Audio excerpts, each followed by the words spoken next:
Welcome to our channel. Today we how to log into WooCommerce. Manage your online store step by step clearly. Open your web browser on your computer or phone. Type your store's domain name into the address bar. Add /wp-admin to the end of your domain and press enter. Check that the page you see is the WordPress login screen. Enter your WordPress username or email address in the first field.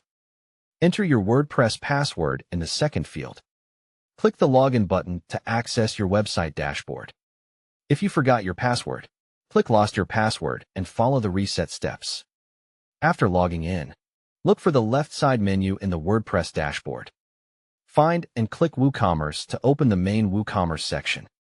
Click Home to view your store overview and set up reminders. Click Orders to see new, processing, and completed orders. Open an order to review customer details, items, and payment status. Use the order actions to update the order status when needed. Click Products to view all items you sell. Click Add New to create a new product and enter a clear product name. Add a product description and upload a high-quality product image. Set the product price and, if applicable, the sale price. Go to Inventory and set SKU, stock status, and stock quantity. Go to Shipping and set weight, dimensions, and shipping class if required. Click Publish to make the product live in your store. Click Customers to view customer information and order history. Click Coupons if you want to create discount codes for promotions.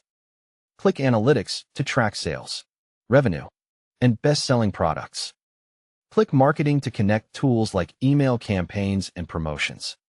Click Payments under WooCommerce settings to confirm your payment methods.